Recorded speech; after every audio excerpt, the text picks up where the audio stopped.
ایک کہانی حصہ 52 زبور پہلا تا 150 باب۔ اب ہم زبور میں آئے ہیں۔ عہد نامہ قدیم کی تاریخ کا اختتام پہلا اور دوسرا سلاطین اور تواریخ میں ہوا، اور یہ داؤد، ہیکل اور یسوع مسیح جو مسیحا بن کر آئے گا پر مرکوز تھا۔ ہم نے دیکھا کہ عزرا کی کتاب میں ہیکل اور نہمیہ میں دیوار کا انکشاف ہوا تھا، اور بلاخر آستر کی کتاب میں ہیکل پر ایمان کو مرکوز رکھنے کا ذکر تھا۔ اور نظموں کی پہلی کتاب ایوب کے ذریعے ہم نے دیکھا کہ خدا کی حاکمیت کی وزارت اور ہر چیز میں خدا کی راست بازی ایک ایسی چیز ہے جس کو خدا نے تسلیم کیا ہے۔ ایسی کوئی چیز نہیں جو ہمارے اخلاق اور قوانین کو برقرار رکھتے ہوئے قائم کی جا سکے۔ اب یہ زبور ہے۔ زبور صرف محض زبور نہیں ہے جیسا کہ عنوان سے ظاہر ہوتا ہے۔ یہ یسوع کا نظموں کی کتاب کے مرکز میں مسیحی شاعرانہ انداز میں اظہار خیال ہے۔ زبور 90 موسیٰ کے لکھے ہوئے پہلے زبور سے اور زبوروں میں سے زبور 126 قید سے واپسی کے دوران ریکارڈ کیا گیا تھا، جو لگ بھگ 1000 سال سے لکھے گئے زبور تھے، اور اس کی تدوین تاریخ کے مطابق نہیں، پوری بائبل کی طرح موضوع کے لحاظ سے کی گئی ہے۔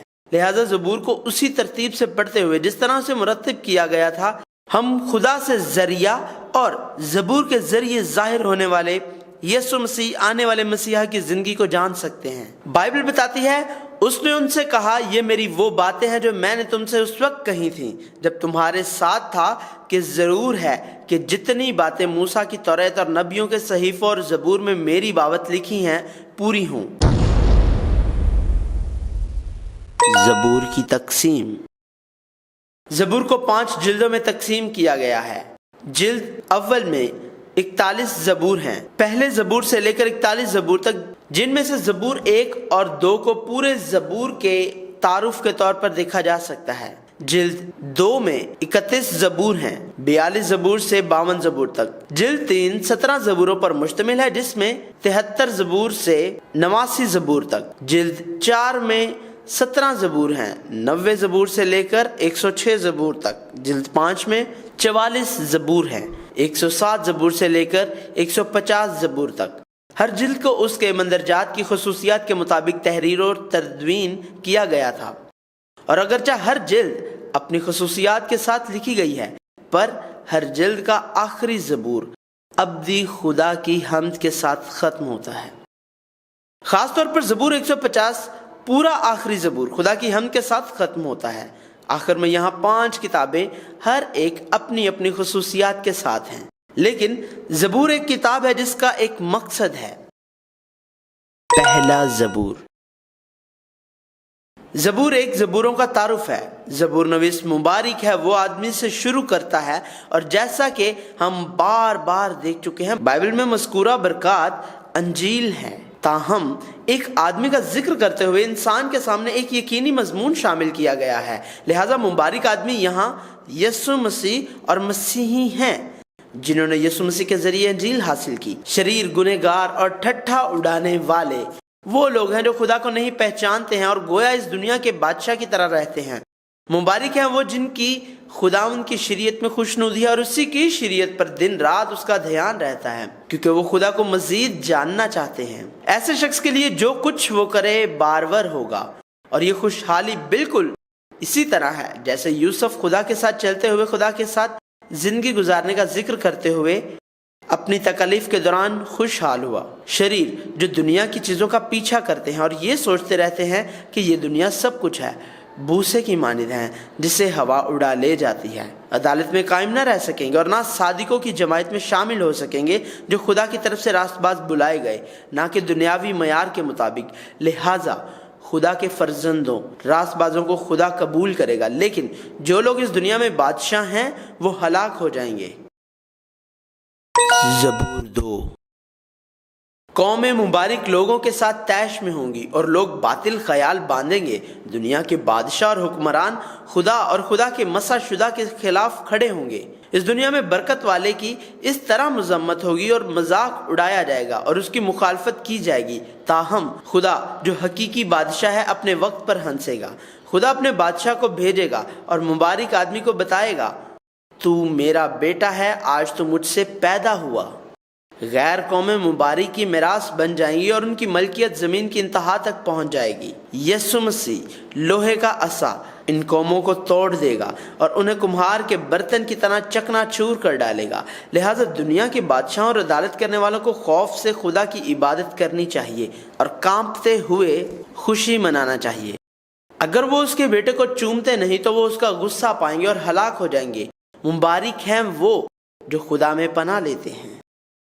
پہلی جلد کی خصوصیات۔ پہلی ساری جلد کو داؤد کے زبور کی طرح دیکھنا غلط نہیں ہے۔ داؤد گیا ایوب کی کتاب میں ایوب کی طرح زبور سے پہلے متعارف کروایا ہے، جو خدا کے دل کے موافق ایک شخص تھا، جسے خدا کی حاکمیت نے بادشاہ کے طور پر منتخب کیا تھا۔ موت جیسے مصائب سے گزرنے کے بعد بادشاہ بن گیا اور دوبارہ موت جیسے ہی مصائب کی تکلیف کے بعد اس نے پردیسی کی حیثیت سے صرف خدا سے پوری امید رکھتے ہوئے اپنی زندگی کا اختتام کیا۔ اسی لیے ایوب کی کتاب کے بعد پہلا زبور داؤد کے زبور سے شروع ہوتا ہے۔ داؤد پرانے عہد نامہ میں مسیحا کی پیشگوئی کرتے اپنی زندگی کے دکھ اور فتح کے ذریعے خدا کے عہد کو ظاہر کرتا اور اس کی تصدیق کرتا ہے، جو آخر میں نیکی کے حصول کے لیے اکٹھا ہوتے ہیں۔ داؤد کی دعا اور تکلیف یسوع مسیح کے وسیلے سے ظاہر ہوگی اور ایک مسیحی کی زندگی میں بھی ظاہر ہوگی۔ حصہ اول کا مجموعی پس منظر پاک کرنے کا عمل کے لیے تکلیف اٹھانا ہے۔ لہٰذا داؤد نے خدا سے نجات اور فضل کے لیے کہا۔ اس نے دعویٰ کیا کہ صرف خدا ہی مددگار ہے۔ وہ صرف خدا کو عظمت دیتا اور خدا پر امید رکھتا تھا۔ یہاں تک کہ تمام مشکلات اور مصیبتوں کے دوران داؤد نے مسلسل دعویٰ کیا کہ صرف خدا ہی اس کا خداوند اور اس کی ڈھال، قوت، کلا، چٹان، نجات، مضبوط گڑھ، روشنی تھی، اور خدا کے سامنے اپنی محبت، شکر، تمجید، خوشی، فخر وغیرہ کا اعتراف کیا۔ یہ زبور 23 میں سامنے آیا تھا۔ جلد 2 کی خصوصیات۔ زبور 42 اور 43 جس سے جلد 2 شروع ہوتی ہے، جلد 1 سے منتقل ہوتی ہے اور خدا سے امید رکھ کے الفاظ سے شروع ہوتی ہے۔ حالانکہ ان کے طنز میں مایوسی اور اضطراب پایا جاتا ہے، جو یہ کہتے ہیں کہ کوئی خدا نہیں ہے۔ لہٰذا ایمان اور درخواست کے ساتھ انہوں نے حل کیا اور خدا کا دعویٰ کیا۔ جلد 2 میں ہم دیکھ سکتے ہیں کہ جلد 1 میں داؤد کے ذریعے ظاہر ہونے والی تکلیف بحال ہو گئی ہیں اور خدا کا کلام بادشاہ کے بیٹے کی طرف جاتا ہے۔ اسی وجہ سے جلد 2 تحریری ترتیب میں نہیں بلکہ تدوین کی ترتیب میں سلیمان کے زبور 52 کے ساتھ ختم ہوتی ہے۔ زبور 52 میں سلیمان جو بادشاہ بنا یسوع مسیح کے لیے تیسرے شخص میں خود کو بطور بادشاہ کا بیٹا بیان کرتے ہوئے اپنے لیے کہتا ہے، اے خداوند، بادشاہ کو اپنے احکام اور شہزادہ کو اپنی صداقت عطا فرما۔ خدا کی بادشاہی کی وضاحت کرتے ہوئے جو یسوع مسیح کے وسیلے سے پوری ہوگی، سلیمان نے کہا اس کا نام ہمیشہ قائم رہے گا، جب تک سورج ہے اس کا نام رہے گا اور لوگ اس کے وسیلہ سے برکت پائیں گے، سب قومیں اسے خوش نصیب کہیں گی۔ جلد 3 کی خصوصیات۔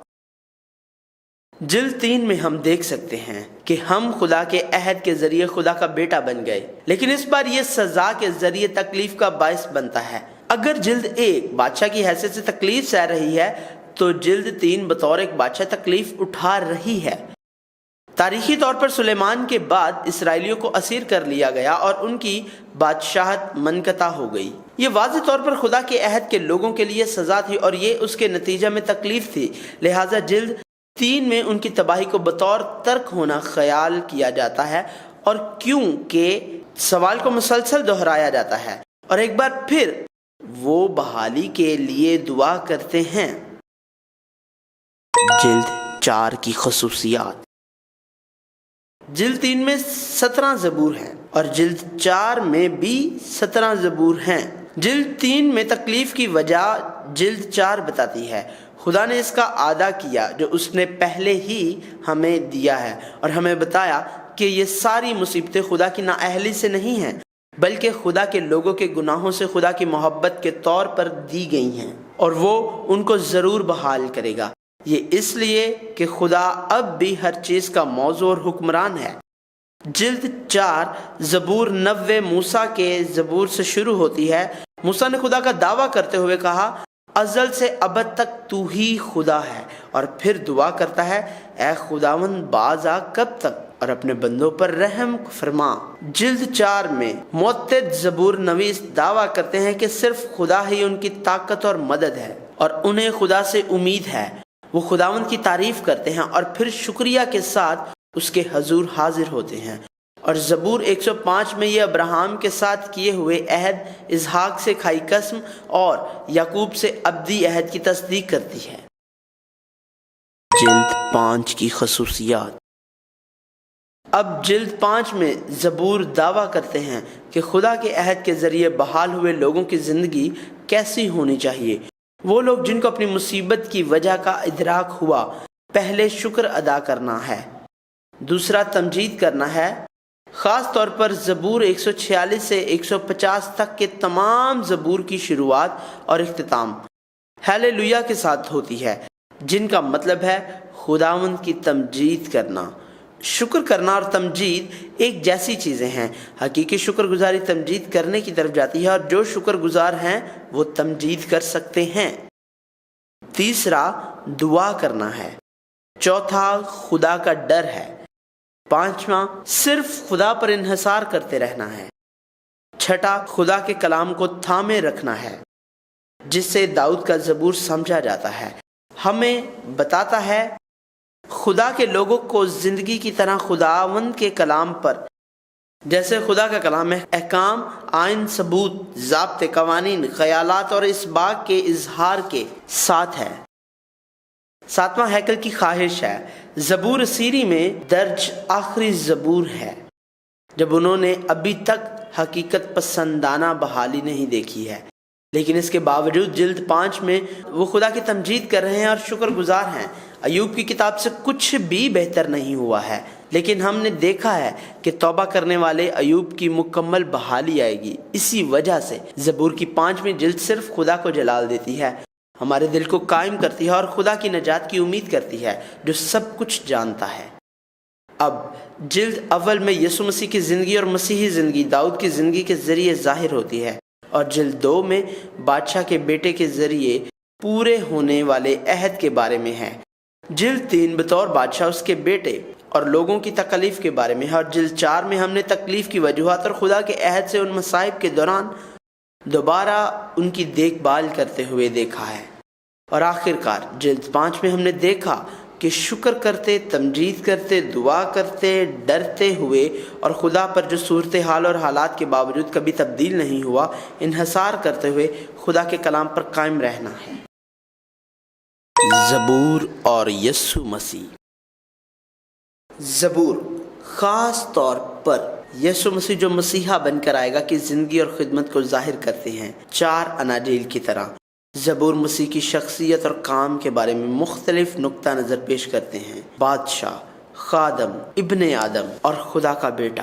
اور خاص طور پر جب ہم زبور 2، 22، 34، 45، 69، 72، 110 اور 118 پر مرکوز زبور میں یسوع مسیح کو ظاہر ہوتا دیکھتے ہیں، جس کو مسیحا کے زبور کہا جاتا ہے، تو ہم ذیل میں دیکھ سکتے ہیں یسوع مسیح خدا کے ذریعے قائم کردہ بادشاہ اور خدا کا بیٹا ہے۔ وہ داؤد کی نسل کے طور پر آیا، ہیکل کے لیے جوش ظاہر کیا اور تمثیلوں میں بات کی، اور اگرچہ یسوع مسیح ایک رد کیا گیا پتھر تھا، وہ کونے کے سرے کا پتھر بنا، خداوند بنا اور ایک کاہن کی حیثیت سے خدمات انجام دی۔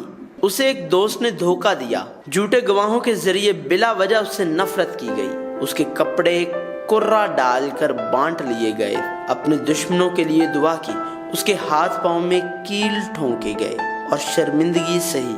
جب خداوند کے ذریعے اسے ترک کر دیا گیا تو وہ پکار اٹھا، اور جب وہ پیاسا تھا اسے اندرارین اور سرکہ کے ساتھ میں ملی، خدا کو اپنی روح سونپی اور مر گیا۔ یسوع مسیح کی ہڈیاں نہ توڑی گئیں، لیکن وہ جی اٹھا، اور اس کے آسمان پر چڑھنے کے بعد وہ خدا کے دہنے ہاتھ جا بیٹھا۔ اب بائبل زبور سے آگے امثال تک جاتی ہے۔ تاریخ کی کتابوں کی طرح ہم یسوع مسیح کو شاعری کی کتابوں میں مل سکتے ہیں۔ زبور محض ذاتی جذبات اور احساسات ہی ریکارڈ نہیں کرتا ہے، بلکہ جس طرح زبور یسوع مسیح کی زندگی کا انکشاف کرتا ہے، اسی طرح نظموں کی مندرجہ ذیل کتاب میں ہم یسوع مسیح کو پا سکتے ہیں۔ ہم خدا کے اس جوش کو پورا کر سکتے ہیں، خدا کی جوش کی کہانی جو یسوع مسیح اور خدا کی بادشاہی کو ظاہر کرے گی، جو آخر کار یسوع مسیح کے ذریعے حاصل ہوگی، جاری ہے۔